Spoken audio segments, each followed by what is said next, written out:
kita mau mendengarkan firman Tuhan. Kita berdoa. Bapa di surga, di dalam nama Tuhan Yesus, kami mau mendengarkan firman-Mu. Urapi hamba-Mu, urapi Tuhan seluruh jemaat-Mu, agar firman-Mu yang berkuasa boleh berkarya atas setiap kehidupan kami.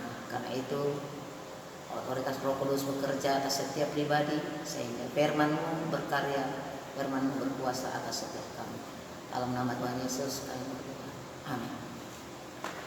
Firman Tuhan untuk kita terambil dari Kejadian pasal 1 ayat 1 sampai dengan 5. Kita baca bersama-sama. Kejadian pasal 1 ayat 1 sampai 5. Pada mulanya Allah menciptakan langit dan bumi. Bumi belum berbentuk dan kosong. Gelap gulita menutupi samudra raya, dan roh Allah melayang-layang di atas permukaan air. Berfirmanlah Allah, jadilah terang, lalu terang itu jadi. Allah melihat bahwa terang itu baik, lalu dipisahkannya lah terang itu dari gelap. Dan Allah menamai terang itu siang dan gelap itu malam. Jadilah petang dan jadilah pagi. Itulah hari pertama. Hari ini kita kembali kepada Kejadian, kepada mula pertamanya Allah menciptakan langit dan bumi serta segala isinya, supaya kita boleh menyadari betapa dari awal, awal saja penciptaan Allah, Dia sudah menyatakan terang tersebut, sudah menunjukkan terang, dan Dia berkarya melalui terang tersebut. Karena itu maknanya ini sangat dalam untuk kita, bahwa Allah yang pada mulanya menciptakan langit dan bumi, ciptaan Dia pertama adalah terang. Firman-Nya yang berkata jadilah terang, maka jadilah terang tersebut. Segala sesuatu diawali dengan terang, dan harus terang. Itulah sesungguhnya ajaran Kristus.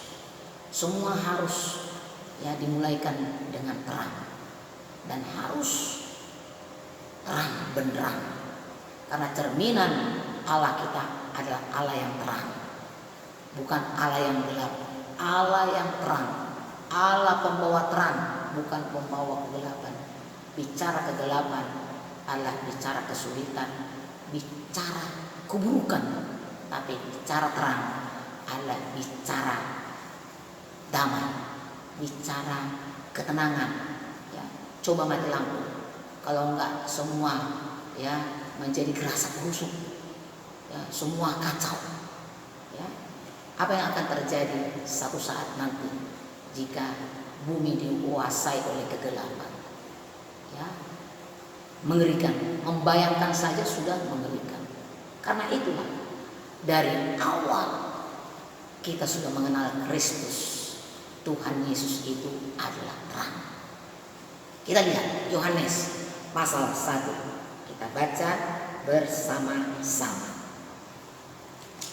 Yohanes pasal 1 ayat 1. Pada mulanya adalah firman.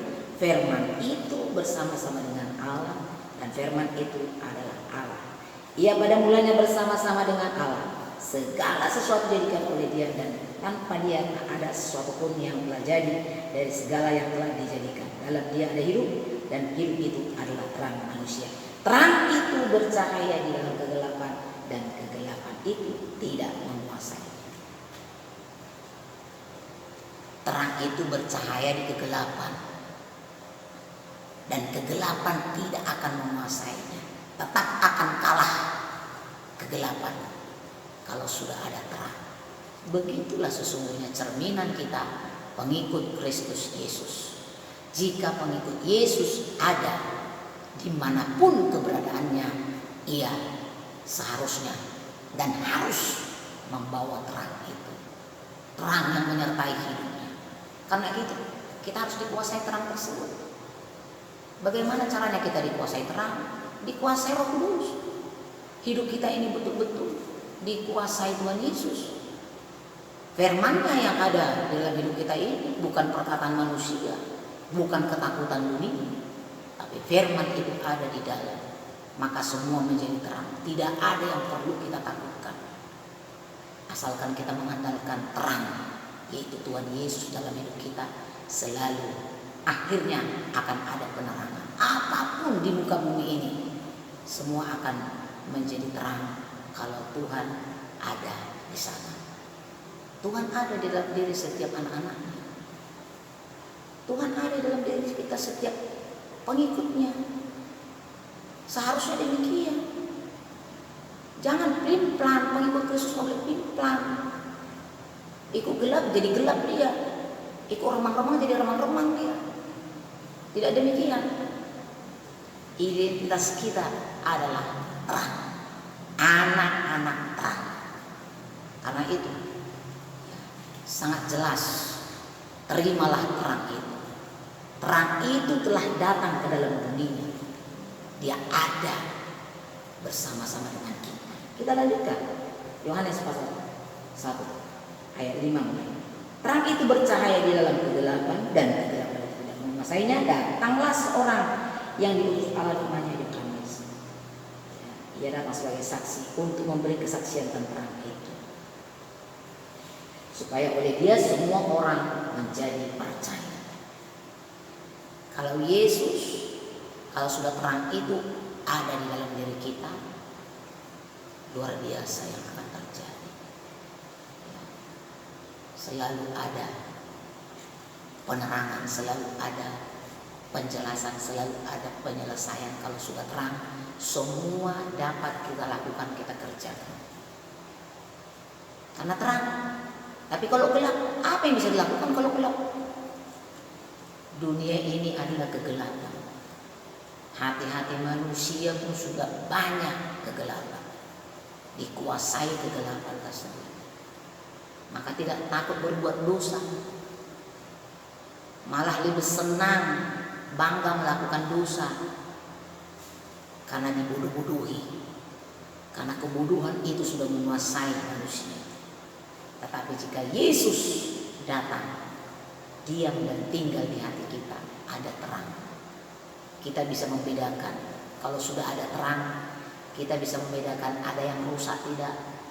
Kalau kita belanja, bisa kelihatan tuh ada yang cacat kah, ada yang rusak kah, ada yang enggak jelas, ada yang enggak pas. Semua akan terlihat dengan jelas. Itulah cerminan anak-anak Tuhan. Ada Tuhan Yesus dalam dirimu, nyata dan tampak. Setiap perbuatanmu, setiap tindakanmu adalah hal-hal yang baik, hal-hal yang memuliakan Tuhan, ya. Tidak bercacat, ya. Harus seperti itu dan akan seperti itu kalau sudah Yesus Roh Kudus ada di dalam kehidupan kita. Karena itu biarlah penerangan itu tetap ada di dalam kehidupan setiap kita, dan penerangan yang engkau miliki itu juga akan memancar keluar ke sekitar dimanapun engkau berada. Tetaplah jaga pelitamu, jangan padam, jangan mau padam. Nah ini, kalau kau tidak perhatikan Roh Kudus dalam dirimu, akan bisa terjadi kepadaman.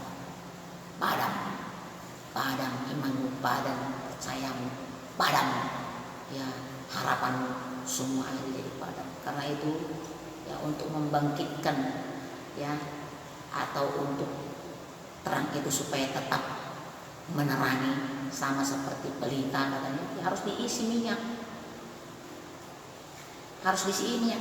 Seperti zaman dahulu pakai pelita, diisi minyak ya, lampu-lampu zaman dahulu seperti itu ya. Zaman sekarang udah jarang itu, anak-anak muda sekarang mungkin sudah nggak tahu lagi itu, nggak pernah melihat itu. Tapi ya 40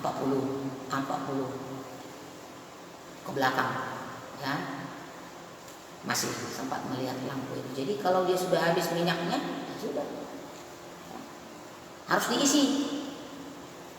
Apa maknanya? Bagaimana maksudnya? Bahwa setiap orang percaya kalau tidak ada duanya, tidak ada ibadahnya, pasti pelitanya akan mati. Maka matilah semua. Mati pengertian mati rezekimu, mati harapanmu, matilah semuanya. Ngeri kan kalau sudah mati? Makanya jangan mau, jangan terlena dengan dunia ini, jangan sampai padam ya pelitamu. Terus isi minyakmu, isi firman Tuhan, dengarkan firman Tuhan, berdoa kau kepadanya, penuh dengan Roh Kudus. Apalagi luar biasa kuasa itu mencengkeram hidupmu, sehingga kemampuan itu luar biasa kita miliki. Karena tanpa Roh Kudus kekuatan itu ya tidak seberapa. Tapi kalau sudah Roh Kudus, Roh penolong itu, kita akan menjadi pribadi-pribadi yang luar biasa, berkuasa ya. Karena itu ya, tetaplah hidup di dalam pimpinan Roh Kudus. Yang belum penuh Roh Kudus, minta Roh Kudus sama Tuhan. Tuhan, bisa kau masuk di kamar berdoa, minta sampai menangis, minta dengan kerinduan ya. Bukan hanya di gereja Pantekosta itu, bukan. Karena itu pemberian Tuhan ya kepada setiap orang yang haus lapar akan kebenaran ya. Itu diberikan kepada setiap orang yang menanti-nantikan kebenaran Allah dalam kehidupan. Karena itu mari kita semakin kuat, mari kita semakin miliki terang yang ilahi itu dalam hidup kita, sehingga hidup kita tetap memuliakan Tuhan. Demikianlah firman Tuhan. Tuhan memberkati.